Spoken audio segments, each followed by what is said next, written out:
Olá, meu nome é Saulo Guitz, eu sou professor da Mecânica da Federal de Santa Catarina e queria mostrar para vocês um protótipo de um ventilador pulmonar que acabou de sair do forno. A ideia foi desenvolver um equipamento que fosse barato, primeiro, que conseguisse ter as peças nacionais ou fácil de encontrar aqui no Brasil, também fácil de fabricar e que cumprisse os requisitos médicos. Um dos grandes gargalos dos ventiladores pulmonares é a medição da vazão do ar que é injetado, do gás que é injetado. Então, porque são vazões baixas e também pulsantes, e isso então muitas vezes justifica até o valor elevado que esses equipamentos possuem aí no mercado. Então aqui a ideia foi não utilizar a vazão como parâmetro, mas ter essa vazão a partir de uma válvula bastante comum, o bico de injeção de GNV automotivo. Esses bicos têm uma vantagem que eu consigo modular em alta frequência a vazão que passa. E esses equipamentos são robustos, né, indústria automotiva, intercambiáveis e tem aí suporte para conseguir inclusive fazer esterilização, porque esses bicos também pode ser usado com álcool, né, carro a álcool, então você pode esterilizar, então talvez isso seja também uma vantagem. Então aqui o sistema é basicamente duas válvulas do bico injetor, uma simulando a entrada de oxigênio e outra entrada de ar. Elas acendem quando é aberto uma ou outra. E lá atrás uma válvula de descarga e uma luva aqui simulando o pulmão. Então tem normalmente 3 fases na respiração. Uma é insuflamento, depois fica um período onde que fica insuflado parado com o pulmão cheio e depois a expiração. Então a gente vê agora aqui está regulado para entrar somente ar, somente nessa válvula. O que eu vou fazer agora é mudar aqui o teor de oxigênio. Então vou colocar meio a meio, oxigênio e ar. Agora dá um barulho das válvulas abrindo. Então esse barulho pode ser minimizado, mas com um isolamento acústico aqui em volta, né? Mas agora eu vejo então uma proporção, eu estou mantendo o mesmo volume injetado, aqui eu regulo o volume injetado, esse volume ele depende, o médico vai definir em função do peso da pessoa, basicamente. E o teor de oxigênio em função do grau do paciente, do quanto que ele precisa, né? O que faço agora, se eu colocar 100% oxigênio, eu tenho só a abertura da válvula em vermelho. Abriu apenas a vermelho e manteve-se a mesma vazão. Olha que encheu o mesmo tanto. Então eu consigo encher menos, por exemplo, vou colocar um volume menor aqui.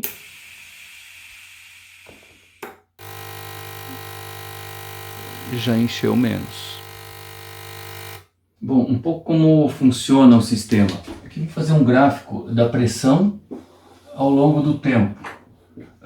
Então existe a cadência, ou seja, de ciclo, quantos ciclos por minuto de inspiração e expiração. Isso o médico define em função de vários parâmetros, né, de gravidade, etc e tal.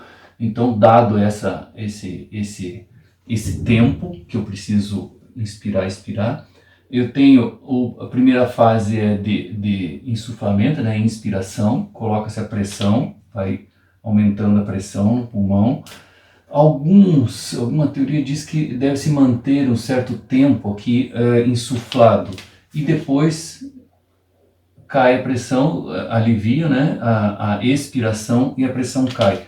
Só que a literatura diz que para não deixar cair a zero, então o médico pode definir qual é a pressão mínima que se deseja que caia.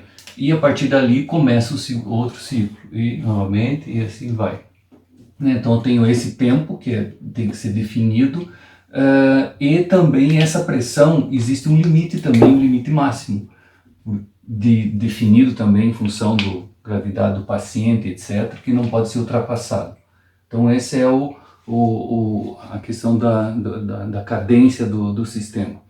Bom, o grande problema aqui então fica, além de pressão, que é fácil de medir, né, é a questão da vazão. Como eu tinha dito, a ideia é usar esse tipo de válvula. Esse tipo de válvula então ela fica modulando, abrindo e fechando hiper rápida, cada 50 milissegundos ela abre e fecha rapidamente, e com isso eu consigo ter então a vazão para cada frequência de abertura.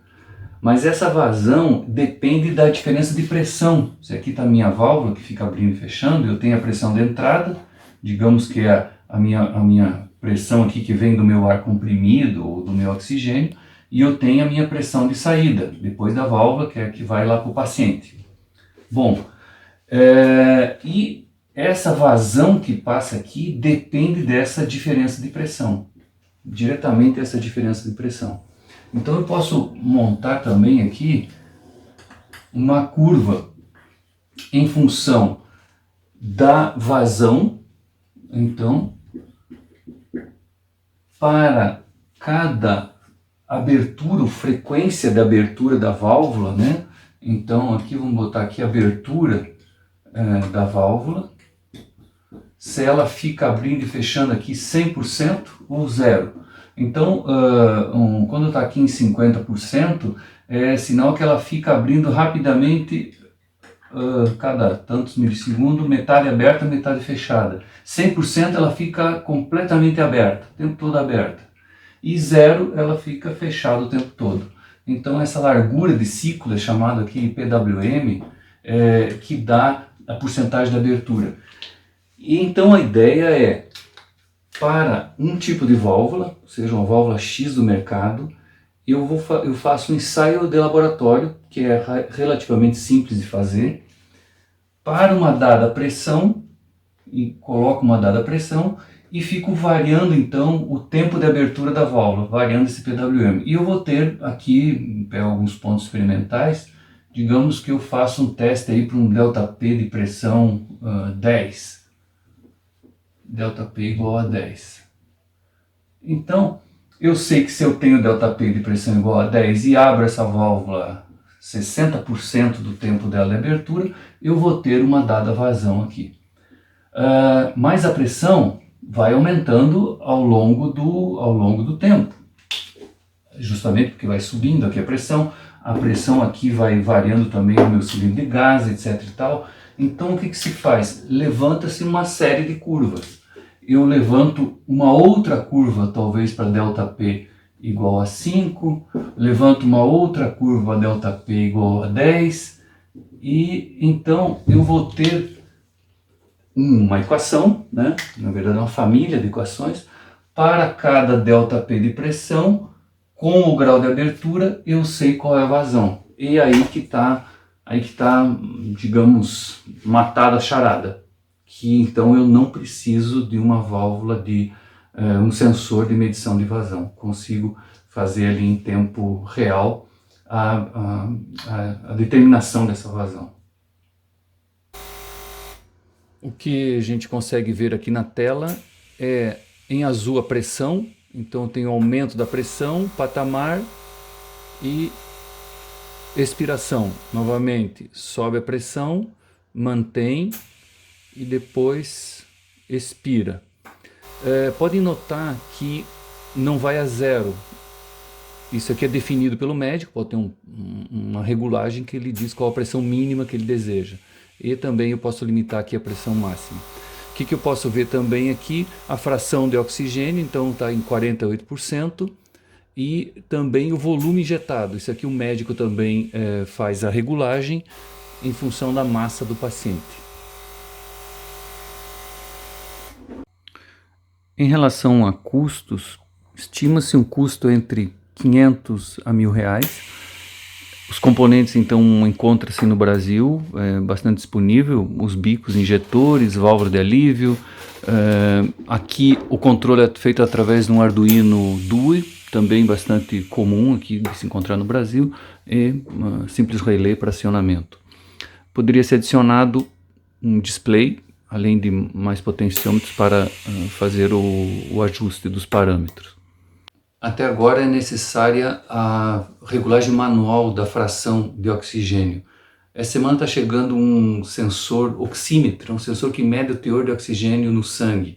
Então a ideia é acoplar no sistema e o médico define qual é o teor de oxigênio desejado e automaticamente então as válvulas vão abrir mais ou menos para manter o teor requerido. Bom, é isso. Espero que vá ser útil, que possa ser aí fabricado em escala maior, e também estou aberto aí a sugestões e dicas de como melhorar esse dispositivo.